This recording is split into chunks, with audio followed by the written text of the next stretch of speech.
बिस्मिल्लाहिर्रहमानिर्रहीम। अस्सलाम वालेकुम। Welcome to my channel. आज मैं रमज़ान करीम के हवाले से मनी सेविंग और टाइम सेविंग टिप्स आपके साथ शेयर करूंगी, जो कि रमज़ान करीम के बाबरकत महीने में आपके रोज़मर्रा कामों को बहुत आसान कर देंगी। बिल्कुल ज़ीरो कॉस्ट टिप्स और ट्रिक्स आपके साथ शेयर करूंगी, जिसमें आपका 1 रुपया भी नहीं लगेगा, लेकिन ये आपके कामों को कर देंगी बहुत आसान। ऐसी टिप्स जो आपके टाइम की बचत भी करेंगी और आपकी चीज़ों की बचत भी करेंगी। तो आपने पूरी वीडियो फॉलो करनी है, और जिसने अभी तक मेरे चैनल को सब्सक्राइब नहीं किया तो जल्दी से सब्सक्राइब कर दें और बेल का बटन भी हिट कर दें, ताकि मेरी तमाम नोटिफिकेशन आप तक पहुंच सके और आप मेरी वीडियो से मुस्तफ़ीद हो सके। मेरी पहली टिप सूखा धनिया यानी कि कोरिएंडर सीड्स के हवाले से है, जिसका इस्तेमाल रमज़ान करीम में बढ़ जाता है। इसका इस्तेमाल पकोड़े समोसे में भी किया जाता है और तमाम फ्राइड आइटम्स में किया जाता है, क्योंकि इफ्तारी में ज़्यादातर फ्राइड आइटम्स ही खाए जाते हैं, पसंद किए जाते हैं। और आपको पता है कि गर्मी स्टार्ट होने वाली है, और इस मौसम में जो है ना, मसाले वगैरह इनको कीड़ा लग जाता है बहुत जल्द। और अगर आप सूखा धनिया लेके आएँ, ड्राई कोरिएंडर सीड्स लेके आएँ, तो आपने इसको तवे पे थोड़ा सा सेंक लेना है। 1 से 1.5 मिनट तक इसको ड्राई रोस्ट करने के बाद जब आप इसको पीसेंगे तो आसानी से पीस भी जाएगा, और इसकी शेल्फ लाइफ भी बढ़ जाएगी, और ज़्यादा अरसे तक ये फ्रेश रहेगा। ना ही इसमें कीड़ा लगेगा और ना ही ये ख़राब होगा।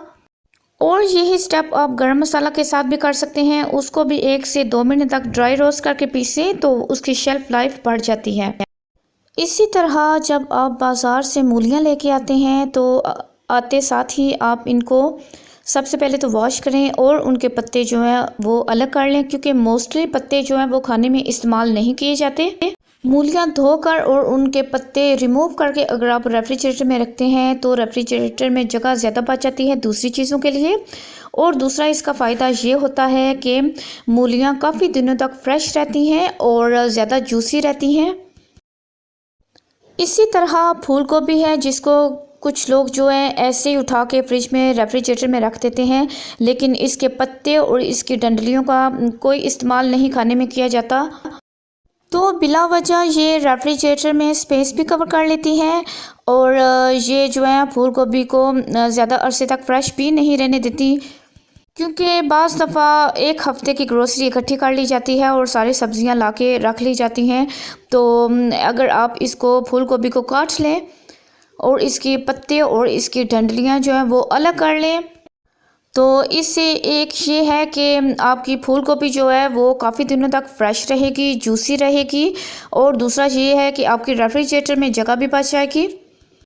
इस तरह से आपके पैसे और आपका टाइम दोनों की बचत हो जाएगी, कि आप जल्दी से एक दफ़ा की मेहनत के बाद जल्दी से आपने फूल गोभी को फ्रिज से निकालना है, उसको हल्दी वाले पानी में डुबोना है और 10 से 15 मिनट उसमें रहने देना है, फिर आपने उसको पका लेना है। इस तरह से फूल गोभी स्टेरिलाइज भी हो जाएगी। अगर इसमें कोई इंसेक्ट्स या कीड़े वगैरह होंगे तो वो भी इससे निकल जाएंगे, तो आपका टाइम भी बच जाएगा और आप जल्दी से इसको कुक कर सकते हैं। आपकी रेफ्रिजरेटर भी ऑर्गेनाइज्ड रहेगी और घर वालों पर भी अच्छा इंप्रेशन पड़ेगा। आप इसको जिप लॉक बैग में 1 हफ्ते से 10 दिन तक स्टोर कर सकती हैं। और अगर आप रमज़ान से पहले ये काम कर लें तो रमज़ान में आपके टाइम की भी बचत हो जाएगी और आप अपना ज़्यादा टाइम इबादत में यूज़ कर सकते हैं। इसी तरह हरा धनिया है कि हरा धनिया जब हम लेके आते हैं बाज़ार से तो इतना फ्रेश और इतना जूसी होता है, लेकिन 2 से 3 दिन के अंदर वो मुरझाना शुरू हो जाता है। तो आपने सबसे पहला काम ये करना है कि हरे धनिए के जो साफ़ पत्ते हैं वो निकाल लेने हैं, इसको साफ़ कर लेना है। और जो पत्ते थोड़े येलो हैं, थोड़े पीले हैं, उनको आपने इलादा कर लेना है और उसको डिस्कार्ड कर देना है, क्योंकि इस किस्म के पत्ते ज़्यादा अरसे तक फ्रेश नहीं रहते, तो वो फिर सारे धनिए को ख़राब कर सकते हैं। तो आपने धनिया चुन लेना है और उसको साफ़ कर लेना है, और उसके बाद आपने धनिया की डंडलियां इलादा करनी है और इसको बारीक बारीक काट लेना है। और आप इस तरह से काफ़ी सारा हरा धनिया काट के 1 महीने तक स्टोर कर सकते हैं, ये बिल्कुल फ्रेश रहेगा। और बहुत जूसी रहेगा, बिल्कुल भी काला नहीं पड़ेगा। आप इस तरह से 1 महीने तक इसको स्टोर कर सकते हैं। आपने किसी कंटेनर में नीचे, अगर आपके पास टिश्यू पेपर नहीं है तो आपने किसी कॉपी का पेज लेना है जिसके ऊपर कुछ लिखा हुआ ना हो, उसके अंदर आप इसको स्टोर करके लिड बंद करके और 1 महीने तक स्टोर कर सकती हैं। इसी तरह मटर हैं, मटर हर घर में बहुत पसंद किए जाते हैं और इस्तेमाल भी किए जाते हैं। तो आप एक दफ़ा से बहुत सारे मटर खरीद के तो उनको आप पील ऑफ करके स्टोर कर सकते हैं। तो इस तरह रमज़ान करीम के महीने में आप काफ़ी सारे मटर पील ऑफ करके तो उनको 1 माह तक स्टोर कर सकते हैं। और इस तरह एक एक मटर छीलना बहुत मुश्किल हो जाता है अगर आप इतनी ज़्यादा क्वांटिटी में मटर स्टोर करना चाहें तो। इसके लिए मेरे चैनल पे वीडियो मौजूद है मटर को छीलने की, तो आप उसका विज़िट कर लीजिएगा। उसी ट्रिक के साथ मैंने सारे मटर बहुत आसानी के साथ छील लिए हैं। मेरे पास 3 किलो मटर थे जो कि मैंने 5 से 7 मिनट में छील लिए हैं। पील ऑफ मैंने 1.5 किलो तक लहसुन जो है वो भी पील ऑफ कर लिया है। इससे भी आपके टाइम की बहुत बचत होगी रमज़ान करीम में।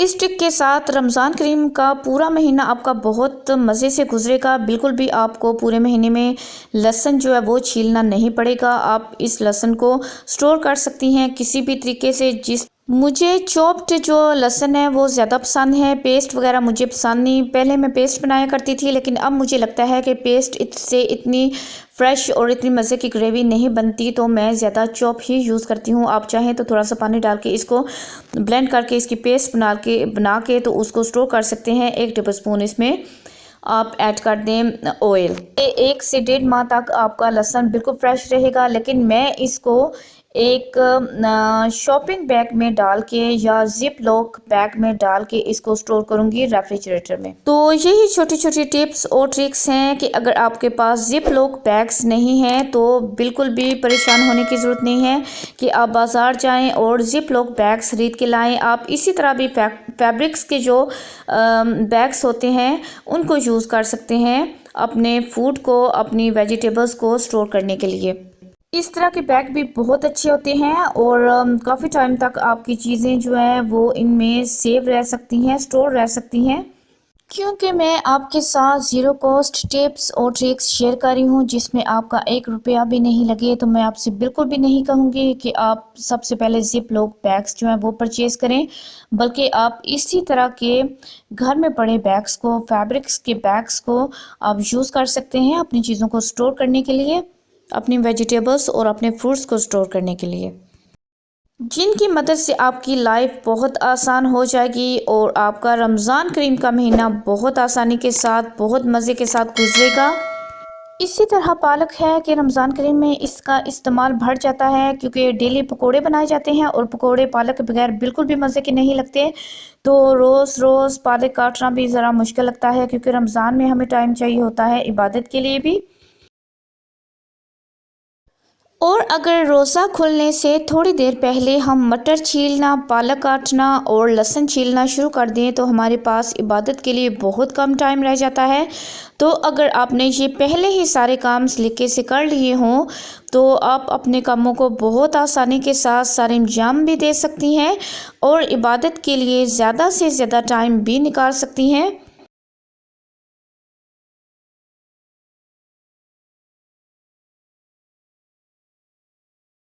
क्योंकि रमज़ान करीम का महीना साल में एक दफ़ा आता है और इस बाबरकत महीने में हमें कोशिश करनी चाहिए ज़्यादा से ज़्यादा नेकियां समेटने की। तो रमज़ान करीम स्टार्ट होने से पहले आप एक ही दफ़ा में सारी पालक परचेज़ करके उसको अच्छी तरह से काट सकती हैं और स्टोर कर सकती हैं। मैं आपको इसको स्टोर करने का तरीका भी बताऊंगी कि ये पालक ज़्यादा अरसे तक फ्रेश रहे। पालक का एक स्टोर करने का तरीका ये है कि आप किसी कंटेनर में नीचे टिश्यू पेपर रखें, उसके ऊपर पालक रखें और उसको कंटेनर को बंद कर दें, या फिर आप किसी भी जिप लॉक बैग में पालक को डालें या किसी किस्म के बैग में डाल के आप इसको रेफ्रिजरेटर में स्टोर कर सकते हैं 1 महीने के लिए बहुत आसानी के साथ। और जो लहसुन हमने छीला था, लहसुन हमने पील ऑफ किया था, उसके छिलके हम बिल्कुल भी ज़ाया नहीं करेंगे, बल्कि लहसुन की जो दरमियान वाली जड़ होती है उसको हम अपनी दालों और अपने चने में अगर रखते हैं, उनके दालों के कंटेनर में रखते हैं या चने के कंटेनर में रखते हैं, तो वो ज़्यादा अरसे तक फ्रेश रहेंगे, उनमें कीड़ा नहीं लगेगा। और इस ट्रिक के साथ अपनी दालों, अपने चने और चावल को लंबे अरसे तक स्टोर कर सकते हैं। आई होप आपको मेरी आज की वीडियो बहुत पसंद आई होगी, क्योंकि एक दिन की मेहनत है और इन छोटी छोटी ट्रिक्स को फॉलो करते हुए आप अपने रमज़ान करीम के महीने को बहुत मज़े के साथ गुजार सकते हैं, अपने लिए ज़्यादा से ज़्यादा इबादत के लिए टाइम निकाल सकते हैं। तो मुझे कमेंट करके बताइएगा कि आपको वीडियो कैसी लगी और आप कहाँ कहाँ से देख रहे हैं।